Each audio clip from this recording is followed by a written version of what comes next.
약자들의 이야기부터 해볼까요? 우리 아르바이트 하는 친구들 많이 있잖아요. 네네. 프리랜서들도 많고요. 저도 프리랜서로 일하는 사람 중에 한 명인데 일을 막 해요. 일을 막 하는데 어떤 뭐 회사의 사정상 돈을 일한 만큼 받지 못한 경우도 많아요. 이 미지급 급여 받을 수 있는 방법 있을까요? 네, 먼저 받을 수 있는 방법 알려드릴게요. 네.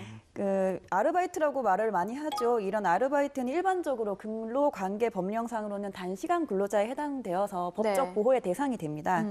근로자가 사업주로부터 이렇게 임금을 못 받으면 지급받지 못한 임금에 대해서 고민이 많으시잖아요.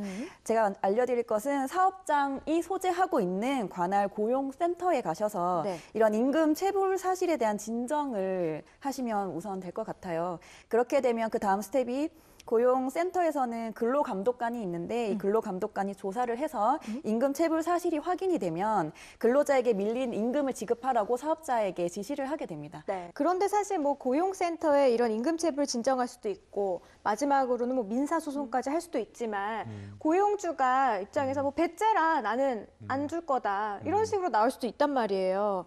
사실 뭐 법정 소송이 쉽지는 않단 말이죠. 쉽지 서민들이나 않죠. 저희 네. 같은 사람들에게는요. 네. 어떻게 보세요? 그러니까 소송을 한다고 하면 당연히 이제 그 법원을 통해 진행을 해야 되는데 네. 사실 소송에는 비용과 시간이 많이 들고 간단치가 않죠. 그래서 보통 뭐 소송은 최하 6개월에서 1년이 걸리고요. 승소 판결을 얻는다 하더라도 상대방이 배째를 안 주라 하면 집행을 해야 되는 문제가 발생을 합니다. 그래서 아까 우리 그 사모께서 말씀하신 것 같이 관할 지방 노동청에 고소나 진정을 하는 거죠. 근데 문제는 정말 좀 악질인 경우에는 네. 벌금 맞고 말겠다라고 할 수도 있거든요. 그렇죠. 체불할 그 임금이 더 그 벌금보다 네. 훨씬 더 많을 경우에는 벌금 저 같아도 벌금 내겠는데요. 아, 그러세요?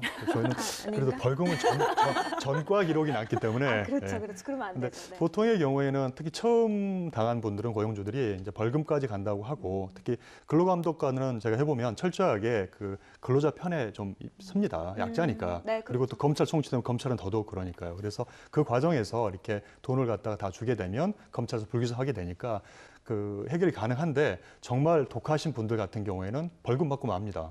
그런 경우에는 소송으로 가야 되는데 그 월 400만 원 아마 미만일 거예요. 미만이 입증이 되면 법률구조공단에서 변호사가 대리해서 소송을 진행해 주고요. 네. 특히 밀린 금액이 3천만 원 이하인 경우에는 소액사건 심판법으로 간단히 진행을 할 수가 있고요. 한 가지 팁을 드린다고 하면 네. 그런데 증거가 있어야만 이기거든요. 그쵸? 그런 과정에서 반드시 그러니까 그 관할 노동청에 고소 고발을 해야만 그 과정에서 노동청에서 증거 자료가 수집이 되게 돼 있고요. 특히 그 근로감독관이 체불임금 확인서라는 서류를 작성해 줍니다.